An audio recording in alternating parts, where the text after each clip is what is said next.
Hi, I'm Neil from Board Game Happy, and thank you very much for joining me today for a review of Aurum. This is from Pandasaurus Games, and I'm going to pronounce the designer's name, but apologies if I get it wrong. It's Shrish Bhatt. This is a must-not-follow 3 or 4 player trick-taking game with some really clever tricks up its sleeve, funnily enough. I really like this game. It's got amazing artwork. You will probably be quite impressed by that, and it's got lovely components. It's a really good trick-taking game. Now, it does play quite a bit differently to 3 and 4. I'm going to take you down to the table and I'll show you the 4-player game, which I think is my preferred way of playing it. But just so you know, the 3-player game isn't that dissimilar, although there are no teams and you're going against each other, one versus all. Whereas in the 4-player trick-taking game, it's teams of 2, which is really nice because I don't have that many trick-taking games which are teams of 2. So I'll take you down to the table, show you how it plays, and then I'll bring you back up, give you my final thoughts. Okay. Cheers! Okay, so this is the components of the game of Aurum. What you're going to have is a starting player component, and then these are the gold nuggets. These are given to the winners each round. First one to get to 2 wins. Handy 4-player guides for a 4-player game, 4-player guides. Perfect. Obviously we have the box. Now what I've done is I've separated to here. We have some 0 value gold cards. Now it recommends you play with these for your first game. But after playing this with lots of new people, I would actually say don't play with this for your first game. Take these out of the game. They're not needed, especially if you're used to trick-taking games. So take the 0s out of it. But what you have left over is some 1s, 2s, 3s, 4s, 5s, 6s, 7s and 8s. Then I've also separated the whole deck, because if you're playing a 3-player game, you play with less cards. You take out all the blue cards and the 10s of the other suits. But if you're playing a 4-player game, you mix these in with this whole deck, shuffle them up, and then you're ready to go. I will show you just the 4-player game because you play in teams, 2 versus 2. If you wanted to learn about playing the 3-player game, as I say, you remove some of those cards, and then it's no longer team game. It's a 1 versus all game between the 3 players. Once again, first one to get to 2 victories is the winner. So let me show you how Aurum plays for 4 players. Okay, so I've laid out the gold cards in their numerical order. You'll see there's 2 number 1s, 2 number 2s, 2 number 3s, but only 1 4 to 8. Each player has been dealt 12 cards, and the 2 remaining cards are placed up here.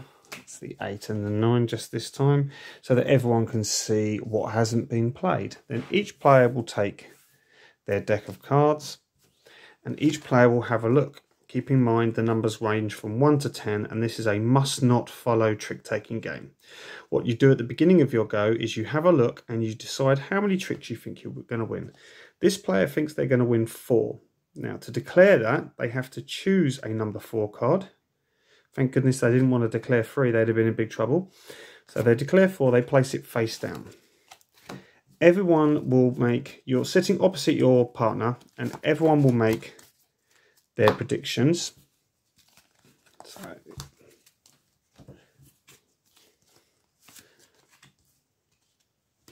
So at the same time, all of these cards are revealed.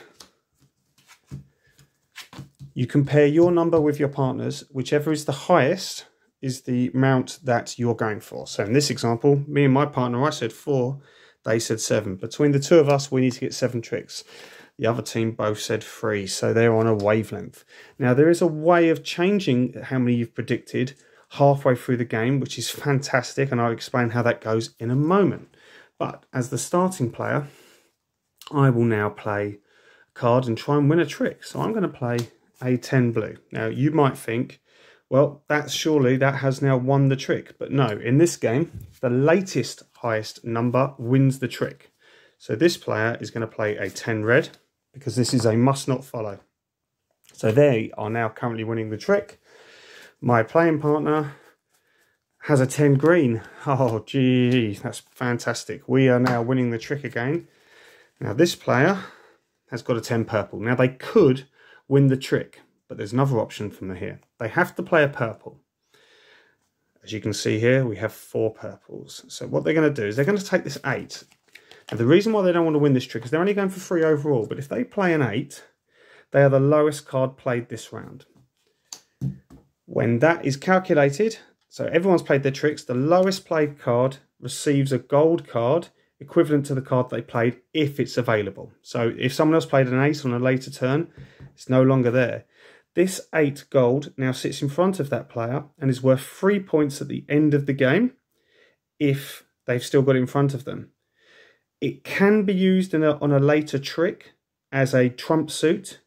You can never lead with a gold, but as I say, it is worth 3 points. So this team now collects this trick. They have won the one trick, and then we go to the next trick.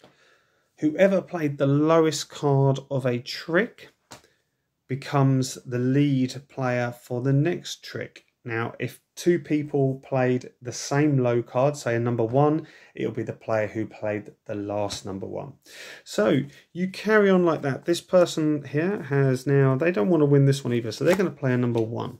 Keep in mind, they've still got their 8 here. This player will go, right, do you know what? I am going to do a number 1 this, because what's happening now is they've played the lowest card and it's also the current highest card in the trick.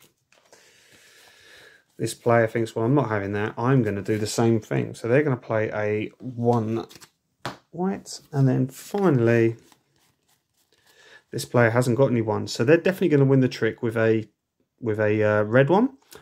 So what they're going to do is they're going to play a 2 red. So the player who played the last one, which would be this player up here, gets another gold. And the player who played the 2 wins the trick.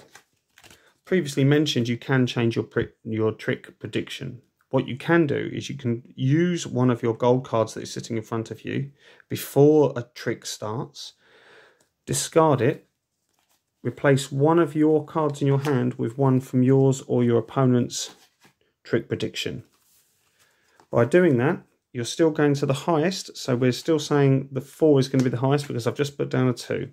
But it's no longer 7, which is great because we were in a bit of trouble there. So a round will end when a player cannot not follow, if you see my meaning. So if the only colours that they have in their hand to play are the same colours that have already been played, they cannot legally play anymore. If they have a gold in front of them, they can choose to play that gold if they wish to do so, but they can also choose not to. So once that happens, the round ends. Teams then compare how many tricks they got with their prediction. So if they predicted to get 4 and you get less than 4, you score no points for the tricks. You only score the points on the gold cards. If you predicted 4 and you got exactly 4, you will score double the amount of points. So that would be 8 plus any points from your gold cards. If you predicted 4 but you get 5, you would just get the 4 points plus the points for the gold cards. The team with the most points wins a gold nugget. Okay, I hope that how to play gave you a really good feel for the game. And this is a really nice trick-taking game. It has some really cool mechanisms in it. The must not follow is a really enjoyable trick-taking mechanism. Being able to choose to play a gold card if you happen to have one in your possession, if you desperately need another trick to reach your trick target, or to just go, do you know what, I can't not follow, and I'm not going to play my gold, end of the round, boom, done, lovely. I also really enjoy being able to change the trick predictions. That can really come to your favour, and you can do that very late in the game. You can even do it just before a round that you know will not be completed. It's a really clever mechanism, and it does actually happen a few more times than you would realise, so I really enjoy that. I really like the artwork. I really like the colour choices for the cards as well. Everything, when you're holding it in your hand, for such a busy card, for such a busy set of cards, everything when you're holding it in your hand actually stands out and is really great. The card quality is really good. The instructions are great. I love the inside of the box, shiny. Yeah, this is a great little package from Pandasaurus Games. It works really well. You can get people up and running, especially if they're used to trick-taking games, quite quickly. As I say, the 3-player and the 4-player do play a little bit differently, but essentially it's a must-not-follow trick-taking game. And it's one in which I cannot wait to show more people. I love it, absolutely love it.